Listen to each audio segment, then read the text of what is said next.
할렐루야. 이제 모두 자리에 일어나 우리 주님 앞에 함께 찬송하며 나아갑시다.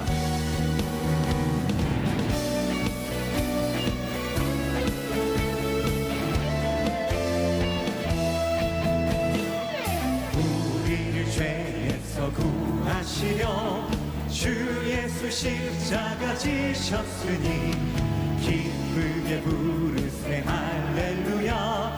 나 구원 얻었네. 찬송하세 찬송하세 주님 나를 구하셨네. 찬송하세 찬송하세 주가 구원하셨네. 우리의 주께서 구했으니 이전에 행하던 악한 일과 주하고 더러운 모든 죄를 온전히 버렸네. 나 지금 죄에서 사함받아 거룩한 백성이 되었으니 이 육신 장막을 벗을 때도 겁날 것 없겠네. 찬송하세 찬송하세 주님 나를 구하셨네. 찬송하세 찬송하세 주가 구원하셨네. 우리가 이 세상 떠날 때에 예수의 손목을 굳게 잡고 영원히 즐거운 천국에서 주 함께 살겠네. 찬송하세 찬송하세 주님 나를 구하셨네. 찬송하세 찬송하세 주가 구원하. 찬송하세 찬송하세 찬송하세 주님 나를 구하셨네. 찬송하세 찬송하세 주가 구원하셨네. 주가 구원하셨네. 주가 구원하셨네.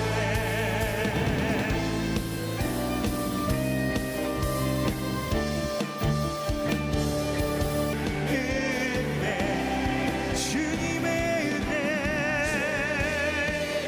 은혜 내게 넘치네. 나를 향한 주 은혜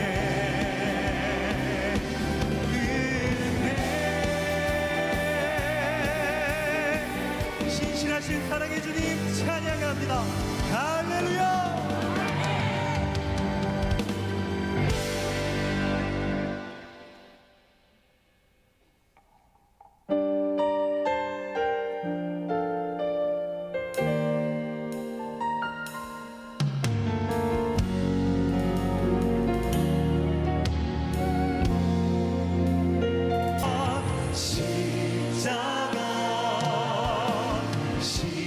십자가 그 그늘 아래 내 소망이 있네.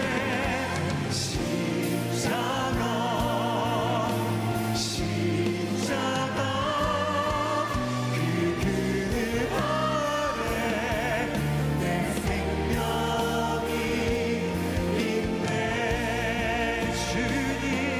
주님 내 안에 주님 내 안에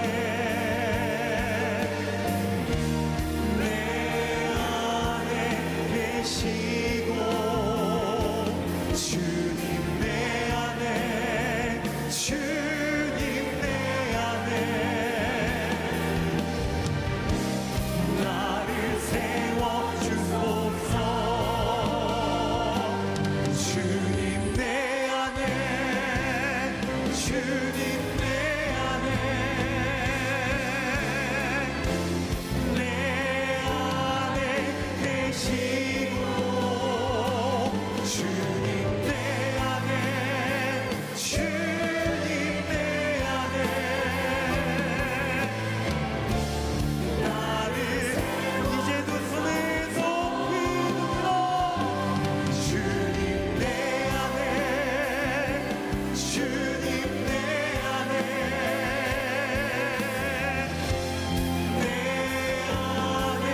계시고 주님 내 안에 주님 내 안에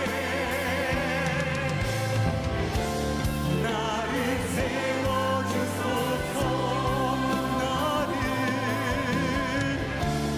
나를 세워주소서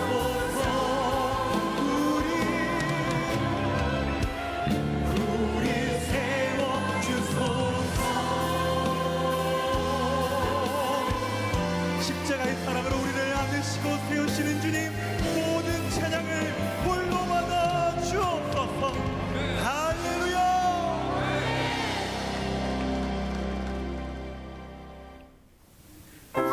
이 땅에 계시는 공생의 기간 동안에 많은 사역을 감당하셨는데요. 그 사역들을 모아서 한번 나눠보면은 크게 세 가지입니다. 하나님의 나라를 선포하셨고, 그리고 가르쳐 주셨고, 그리고 병든자들을 고치시는 사역이었습니다. 우리 예수님을 따르는 제자들, 우리들은 오늘날도 이 예수님을 따라서 이 귀한 사역을 감당하고 있습니다. 예수님께서 우리를 불러주신 이유가 여기에 있고요. 그리고 우리가 이 세상에 나가서 마땅히 해야 될 이유가 여기에 있습니다. 그런데 우리는 도무지 따라할 수 없는 예수님만 감당하실 수 있는 사역이 따로 있습니다. 그것이 그리스도의 삼중 사역입니다. 예수님의 제자들은 예수님께서 부활하시고 승천한 뒤에 성령 받고 얼마나 놀라운 일들을 감당하셨습니까? 예수님께서 이런 말씀을 하셨어요. 나를 믿는 자는 내가 하는 일도 그도 할 것이요 또 이보다 더 큰 일도 하리니. 예수님께서 하신 일보다 더 큰 일을 제자들이 할 것이다 라고 말씀하셨는데, 정말로 그 말씀대로 제자들은 성령 받고 나서 엄청난 일을 합니다. 예수님께서 하신 일보다 훨씬 더 큰 일들도 감당합니다. 그리고 순교의 거룩한 피를 그 땅에 뿌립니다. 전승에 의하면 사도 베드로는 십자가에 거꾸로 매달려서 죽게 되는 그런 순교를 하였다고 하죠. 이 제자들과 함께 믿음을 공유했었던 이 초대교회 성도들은 얼마나 숭고한 헌신을 하고 숭고한 피를 그 땅에 뿌렸습니까? 그것으로 말미암아 복음으로 세상이 흔들리고 복음으로 세상이 완전히 뒤집혀지는 놀라운 역사들이 있었습니다. 말씀대로 이보다 더 큰 일도 행하리라 하신 말씀이 이루어졌습니다. 그럼에도 불구하고 예수님의 사람들이, 예수님의 제자들이 할 수 없는 일이 있습니다. 예수님만 할 수 있는 일이 있습니다. 이 땅에 피를 뿌려도 십자가를 거꾸로 지고 올라갈지라도 절대로 흉내낼 수 없는 예수님께서 그리스도의 신분으로 하실 수 있었던 그 사역이 있습니다. 그리스도의 삼중 사역. 오늘은 종려주일입니다. 내일부터 고난주간을 맞이하게 되는데, 이 예수님께서 십자가에서 이루신 이 그리스도의 삼중 사역, 이것을 좀 깊이 알았으면 합니다. 또 우리 마음의 신비에 새기는 그런 한 주간 되기를 간절히 바랍니다. 우리 예수님께서 이루신 첫 번째 중요한 사역은 무엇입니까? 그것은 온 인류의 하나님의 사랑을 확증하신 것입니다. 하나님의 사랑을 확증하셨다라고 말씀하고 있습니다. 로마서 5장 8절 말씀, 우리가 아직 죄인 되었을 때에 그리스도께서 우리를 위하여 죽으심으로 하나님께서 우리에 대한 자기의 사랑을 확증하셨느니라. 그러니까 하나님께서 우리를 사랑한다, 사랑한다, 사랑한다 말로만 하신 것이 아니라 정말로 그 사랑을 보여주셨다는 거죠. 하나님께서 그 사랑이 무엇인지 우리에게 확증하며 보여주신 것이 바로 예수 그리스도께서 십자가에서 이루신 일이다라는 그런 말씀입니다. 참 신비로운 것은 우리가 여전히 죄인 되었을 때 그 사랑을 보여주셨다는 것입니다. 우리가 마음을 고쳐먹고 이제 좀 새롭게 살아봐야지 하면서 하나님 앞에 나아갔을 때에 그때 예수님께서 사랑을 보여주신 것이 아니고, 우리가 여전히 죄 가운데 빠져있고 죄가 죄인지도 알지 못하고 살아가는 그 죄인 되었을 때에 그때 그리스도께서 하나님이 우리를 사랑하셨던 그 사랑을 확증하시며 보여주셨다라는 것입니다. 신비로운 일입니다. 죄는 벌이 따르고 선에는 상이 따르는 것이 맞는 이야기입니다. 죄에 빠져 있는 우리에게 벌이 오는 것이 마땅합니다. 그런데 도무지 믿어지지 않았었던 하나님의 그 사랑을 예수 그리스도께서 우리에게 증명해 보이신 것입니다. 죄의 벌이 아니라 죄의 사랑이 따라온 것입니다. 여러분, 우리는 하나님께서는 완전하시다라고 믿습니다. 그래서 우리 하나님께서는 못하실 일이 없다라고 우리는 고백을 합니다. 그런데 하나님의 말씀을 읽어보면 읽어볼수록 하나님에 대해서 깊이 생각하면 생각할수록 하나님께서 못하시는 일들이 있더라고요. 여러분 잘 들어보세요. 하나님께서 못하시는 일이 있어요. 그것은 뭐냐면 첫째로 하나님은 거짓말을 못하세요. 하나님은 참말만 하십니다. 우리 사람들은 거짓말도 참 많이 하지 않습니까? 하루에도 몇십 번 할 겁니다. 자기 이익이 나지 않는 그런 상황에서 사람들은 말을 바꿉니다. 언제 내가 그런 얘기 했느냐라고 발뺌하기도 합니다. 그런데 하나님께서는 태초에 하신 그 말씀 그대로 지금도 여전히 그 말씀을 하고 계십니다. 변함이 없으십니다. 두 번째, 하나님께서 하지 못하시는 일은 하나님은 약속을 취소하시거나 약속을 파기하지 못하십니다. 사람들은 약속을 어깁니다. 많이 어깁니다. 자기 이득을 위해서 약속을 어깁니다. 시치미를 뚝 뗍니다. 내가 언제 그런 약속했냐고. 농담이었다라고 그렇게 이야기하면서 은근슬쩍 넘어갈 때가 얼마나 많이 있습니까? 그러나 하나님께서는 태초에 하신 그 약속의 말씀을 그대로 지키시는 분이십니다. 아담이 범죄한 이후로 사람을 구원하시겠다라는 그 약속의 말씀을 하나님의 열심히 이루시는 것입니다. 하나님은 약속을 파기하지 못하세요. 약속을 바꾸지 않으십니다. 세 번째로 우리 하나님께서 하지 못하시는 일이 있습니다. 그것은 뭐냐면 하나님께서는 사랑에 빠지면은 정말 헤어나지 못하십니다. 사랑에 한번 빠지시면 헤어나지 못하시는 분이 바로 우리 하나님이십니다. 사람들은 아무리 짙게 사랑해도 세월이 지나면서 그 사랑이 옅어지죠. 군대 간 애인을 끝까지 기다려주지 아니하고 고무신 거꾸로 신기도 하고요. 요즘은 군대에 있는 남자들이 군화를 거꾸로 신고 나오기도 합니다. 그런데 우리 하나님께서 한번 사랑하시면 끝까지 사랑하십니다. 사랑하는 그 대상이 어떤 일을 벌일지라도 어떤 모양으로 바뀔지라도 그 마음이 변치 않으십니다. 끝까지 사랑하십니다. 그 사랑을 이루십니다.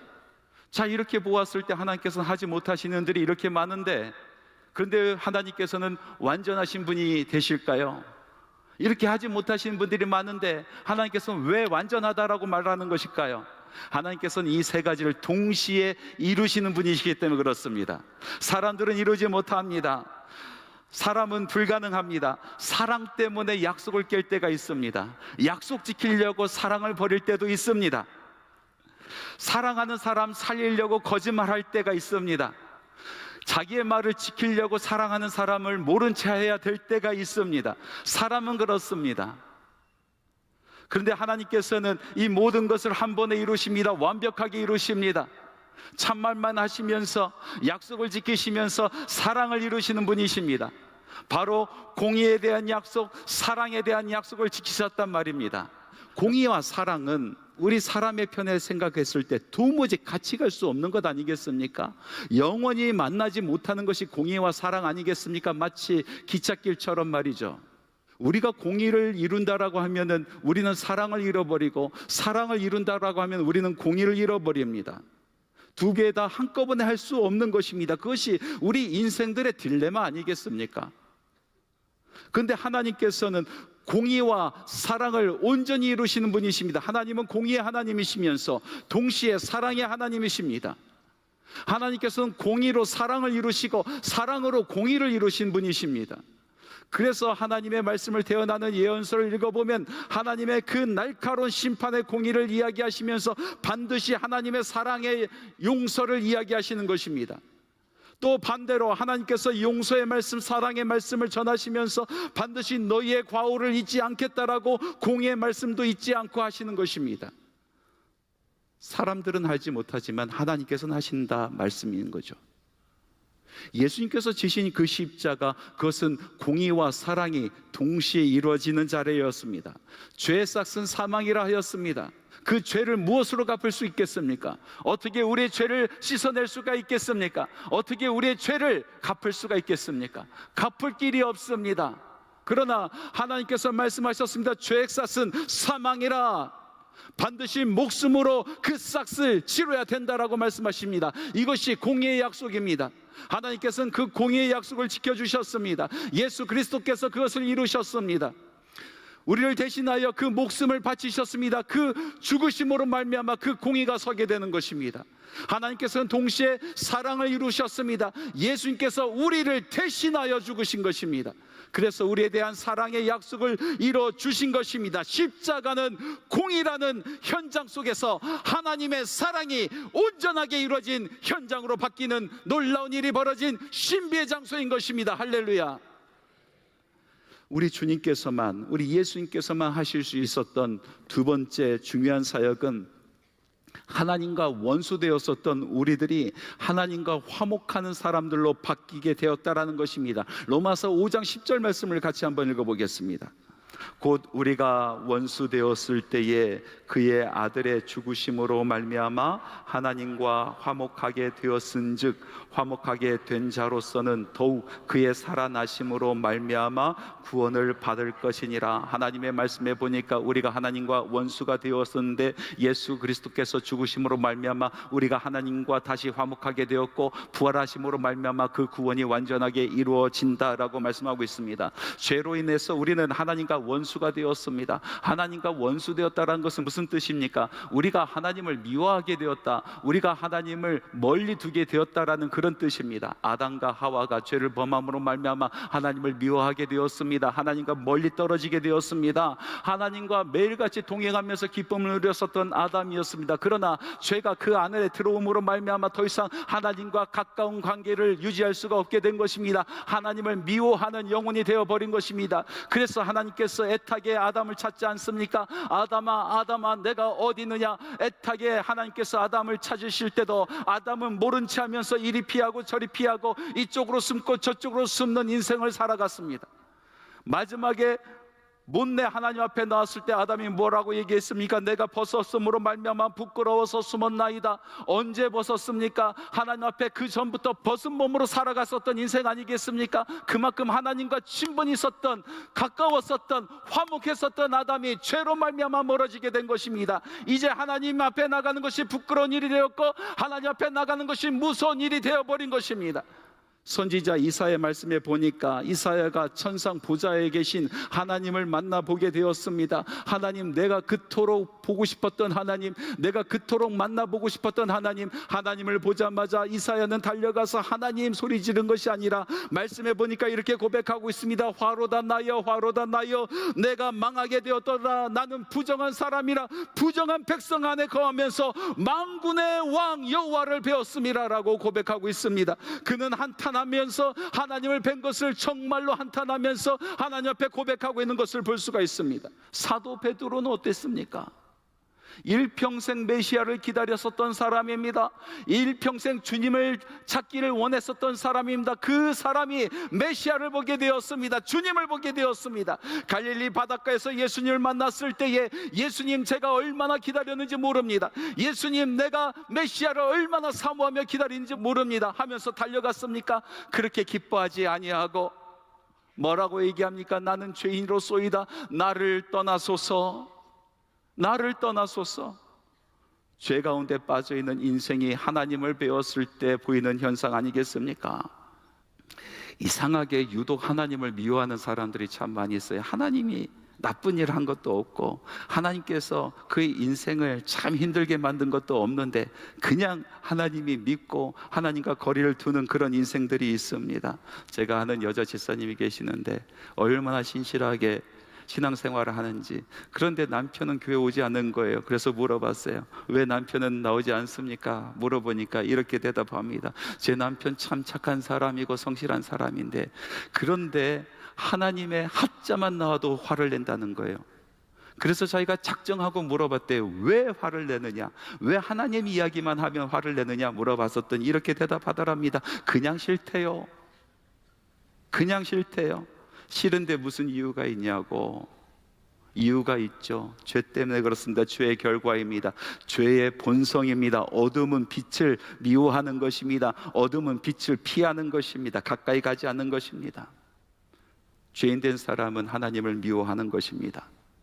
교인들 가운데서도 하나님과의 관계가 껄쩍지근해진 사람들이 있습니다. 애초에 하나님과 화평을 이뤄 본 적이 없는 사람도 있을 뿐더러 하나님과 화평이 있는데 그 화평이 깨어져서 그것이 회복되지 않는 그런 교인들도 많이 있는 것을 볼 수가 있습니다.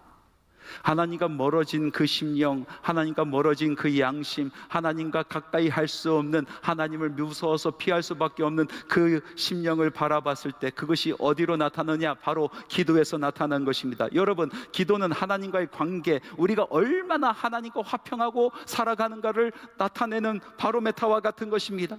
기도라는 것은 영적인 호흡이라고 이야기하면서 동시에 하나님과 대화라고 이야기합니다. 여러분, 관계가 멀어지면 할 이야기가 없어지는 것입니다. 관계가 멀어지면은 그 이름조차 부르는 것이 참 쑥스러워지는 것 아니겠습니까? 하나님과의 관계가 멀어지면 하나님 아버지의 이름을 부르는 것도 너무나 힘들어지는 것입니다. 하나님 아버지의 이름 부르는 것이 마치 옆집 아저씨에게 뭐 구하러 가면서 부르는 이름처럼 그렇게 느껴지는 것 아니겠습니까? 14세기의 여성 신비가였었던 노리치의 줄리안이 이런 이야기를 하였습니다. 기도의 어머니라고 불렀었던 이 노리치의 줄리안이 기도하면서 하나님 아버지 부르는 그 순간에 기도의 모든 것이 청해진다라고 얘기했습니다. 여러분, 아버지 부르는 그 순간에 내 심령이 드러나는 것입니다. 아버지 정말로 보고 싶었습니다. 아버지 하나님 내가 왔습니다. 아버지 내가 주께로 왔습니다 하면서 달려가는 심령이 있고, 너무나 사모하면서 그 아버지를 붙드는 심령이 있고, 어떤 사람들은 기도 가운데 아버지라는 말조차 꺼내기가 어려운 심령이 있다는 것입니다. 아버지 부르고 나서도 마음속에 화평이 없는 그런 사람들도 있다라는 이야기 아니겠습니까?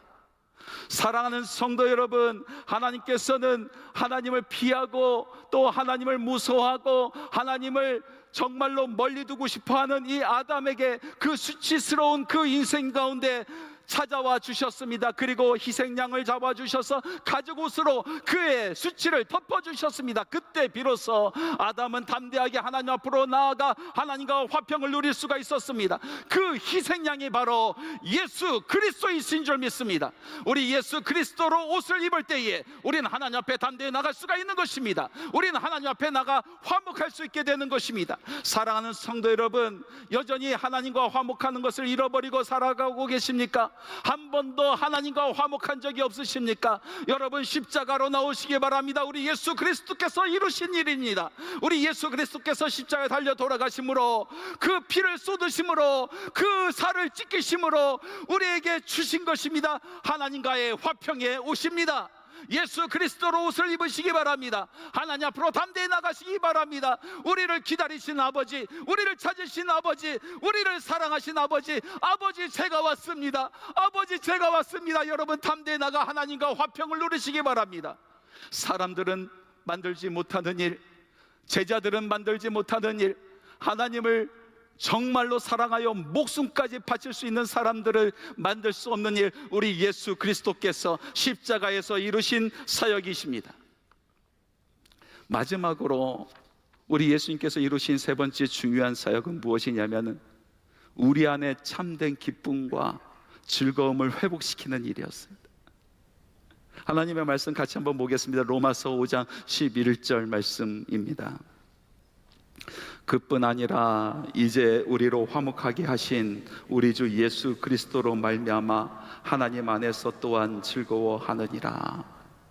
하나님 앞에서 화목하게 된 인생이 이제 화목으로 끝나는 것이 아니라 그리스도로 말미암아 하나님 안에서 기쁨을 찾고 즐거움을 찾게 된다라는 말씀입니다. 더 이상 하나님은 무서운 하나님, 하나님은 거리를 두고 싶은 하나님이 아니라 나의 아버지고, 그 안에서 기쁨을 누리고 그 안에서 즐거움을 누리는데, 이 기쁨과 즐거움은 세상이 줄 수 없는 기쁨이요 세상이 줄 수 없는 즐거움이다라는 것입니다. 이 지상에서 천상의 기쁨을 맛보고 얻고 이 지상에서 천상의 즐거움을 맛본다라는 말씀 아니겠습니까? 우리가 죄 가운데 있을 때에는 세상에 주는 기쁨, 세상이 우리에게 주는 그 기쁨만을 바라보면서 살아가지 않습니까? 세상에 주는 기쁨은 세 가지 아니겠습니까? 돈, 명예, 권세. 돈, 명예, 권세. 예수님께서 40일 동안 금식을 하시고 이제 마귀가 예수님을 시험할 때에 예수님에게 다가와서 시험을 했었던 것이 세 가지, 바로 돈, 명예, 권세 아닙니까? 마귀가 얼마나 머리가 좋은 놈입니까? 마귀가 얼마나 꾀가 많은 그런 존재입니까? 예수님을 지금 속이고 예수님을 유혹하는 이 순간에 무엇을 가지고 왔다고요? 돈을 가지고 오고 명예를 가지고 권세를 가지고 왔다라는 것입니다. 그것은 무엇이냐면 인간으로 오신 예수님, 그 인간이 가지고 있는 원초적 본능을 자극할 수 있는 세 가지, 바로 돈, 명예, 권세 아니겠습니까? 그래서 오늘날도 많은 사람들이 돈에 무너지고 많은 사람들이 권세에 무너지고 또 어떤 사람들은 명예에 무너지는 것 아니겠어요? 그것만을 찾아가면서 애타게 살아가는 것이 우리 인생 아니겠습니까? 그런데 여러분 생각해 보십시오. 정말로 세상이 이야기하는, 또 사탄 마귀가 우리에게 유혹하는 돈과 명예와 권세가 우리에게 진짜 기쁨을 줍니까? 우리에게 진정한 이 즐거움을 우리에게 선사해 줍니까? 그렇지 않습니다. 돈이 주는 기쁨은 잠시뿐입니다. 명예가 주는 기쁨은 잠시뿐이에요. 권세가 주는 기쁨은 잠시뿐인 것입니다. 영원하지 않습니다. 그리고 이것은 적으면 적은 대로 우리에게 화가 있고 또 많은 대로 또 화가 있는 것 아니겠습니까? 조절이 되지 않아요. 조절이 되지 않아요. 예수 그리스도 안에 있지 아니한 사람들이 그것만을 바라보고 살기 때문에 조절이 되지 않습니다. 우리의 모든 근심, 인생의 근심이 어디 있습니까? 돈에 있지 않습니까? 돈으로 울고 돈으로 웃는 인생 아니겠습니까?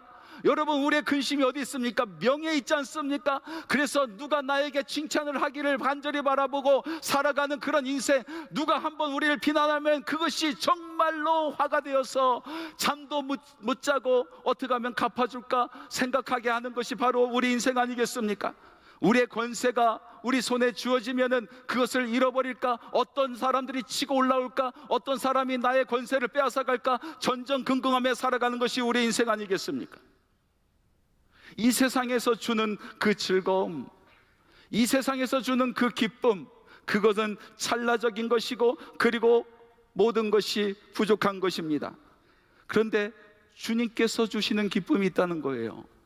하나님 안에서 누릴 수 있는 기쁨, 하나님 안에서 누릴 수 있는 즐거움이 있다는 것입니다. 이 즐거움이란 단어 헬라어로 보니까 카우코메노이라고 써 있습니다. 카우코메노이라는 것은 자랑하며 기뻐하다라는 뜻입니다. 자랑하며 기뻐하다. 하나님께서 이루신 일을 자랑하면서 기뻐하는 것이 바로 즐거움이라는 것입니다. 하나님과 화평을 이룬 사람은 더 이상 인생의 목적이 자기 나라가 아니라 하나님의 나라가 되는 줄 믿습니다. 하나님과 화평을 이룬 사람은 더 이상 자기의 인생의 비전이 자기의 나라가 아니라 하나님의 나라에 있는 것입니다. 그래서 그의 기쁨이 어디 있습니까? 그 인생에서 이루어지는 그 기쁨이 어디 있습니까? 바로 하나님의 나라가 자기 삶 가운데 이루어지는 것, 하나님의 뜻이 이루어지는 것, 하나님의 역사가 내 삶 가운데 끊임없이 솟아나고 벌어지는 것, 바로 그것이 인생의 즐거움이요 인생의 기쁨이 되는 줄 믿습니다. 그래서 성도들은, 하나님과 화평한 성도들은 환난 가운데서도 즐거워하고 환난 가운데서도 기뻐할 수가 있게 되는 것입니다. 종종 간증을 들을 때가 있지 않나요? 자기 인생이 힘들어서 이렇게 고난스럽게 살았습니다 라고 하는 그런 간증 말고, 내가 하나님의 나라를 위하여 헌신하고 하나님의 나라로 살아가는데 그것으로 말미암아 내가 이런 고난이 있고 또 이런 또 어려움이 있어서 그것을 이겨내는 그 이야기를 하는 간증들을 들어보면요, 공통점이 하나 있어요. 분명히 고난스러운 것을 이야기하고 있는데, 참 힘들었었던 내용들을 이야기하고 있는데 그 얼굴에는 기쁨이 가득한 거예요.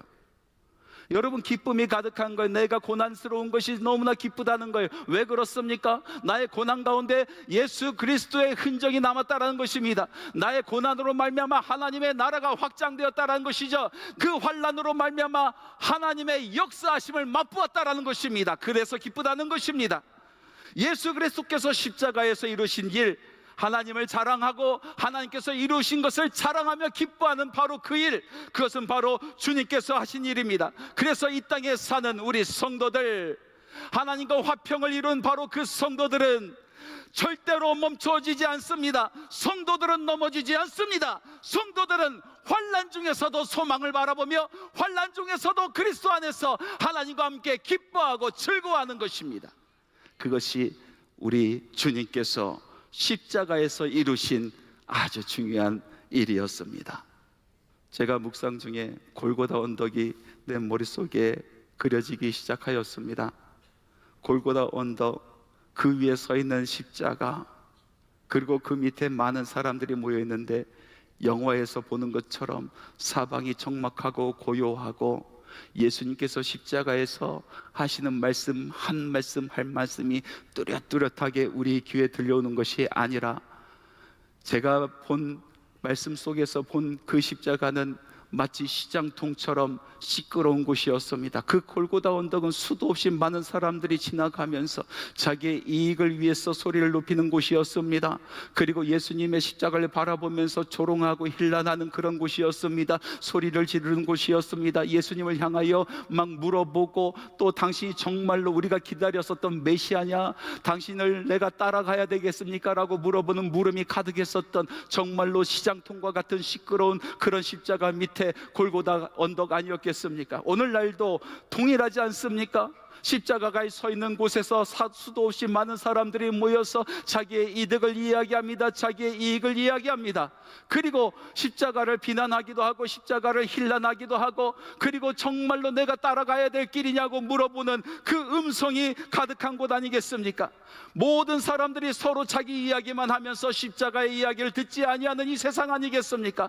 그래서 세상은 묻고 십자가는 답하다. 십자가에서 무슨 이야기를 하고 있는가? 그것을 듣는 시간을 갖기를 원합니다. 여러분, 십자가 밑에 있을 때 십자가에서 말씀이 있습니다. 십자가 밑에 우리의 믿음의 근거가 있습니다. 십자가 밑으로 내려갔을 때에 우리는 그리스도의 사랑, 하나님의 사랑을 붙들 수가 있게 되는 것입니다. 사랑하는 성도 여러분, 믿음의 길을 걸어가면서 우리는 갈 곳이 또 있습니다. 그것은 바로 십자가입니다. 우리가 어렵고 힘들 때, 우리가 고난스러울 때, 우리 인생이 너무나 힘들어질 때에 우리는 돌아갈 곳이 있습니다. 그것은 바로 십자가인 것입니다. 십자가 안에서 우리는 하나님의 사랑을 알 수가 있습니다. 그 사랑을 우리는 체험할 수가 있습니다. 십자가 밑에서 우리는 하나님과 다시 한번 화목할 수가 있게 되는 것입니다. 십자가 밑에서 우리는 다시 한번 하나님의 기쁨과 하나님의 즐거움을 되찾을 수가 있게 되는 것입니다. 사랑하는 성도 여러분, 오늘은 종려주일, 우리 예수 그리스도를 찬양합시다. 우리 예수 그리스도를 호산나 호산나 외치면서 십자가 위에서 이루신 그 일을 찬양합시다. 그리고 우리는 고난주간을 맞이합니다. 고난주간 맞이하면서 우리 안은 십자가로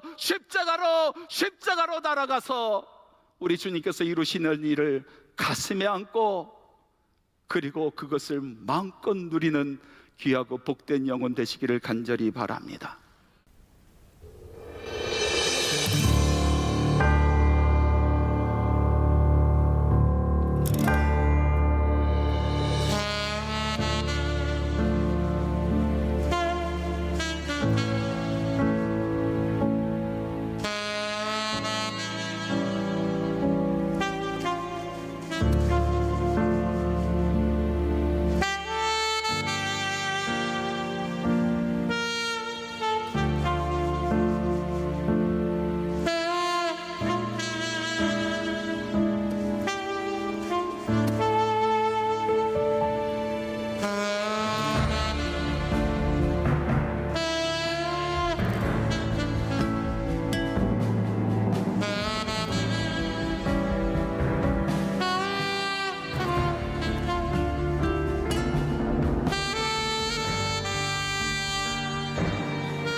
지셨도다. 험한 십자가에 주가 흘린 피를 믿는 마음으로 바라보니 나를 용서하고 내 죄 사하시며 주가 흘리신 보혈이라. 죄도 승리를 얻기까지 주의 십자가 사랑하리. 빛난 멸류관 받기까지 험한 십자가 붙들게 돼. 주님 예비하신 나의 보양집에 나를 부르신 그날에는 영광 중에 계신 우리 주와 함께 내가 죽도록 충성하리. 죄의 승리를 얻기까지 주의 십자가 사랑하리. 빛난 멸류관 받기까지 험한 십자가. 이제도 손을 높이 듭니다. 죄의 승리를 얻기까지 주의 십자가 사랑하리. 빛난 멸류관 받기까지 험한 십자가 붙들게 돼. 빛난 멸류관 받기까지 험한 십자가 붙들게 돼.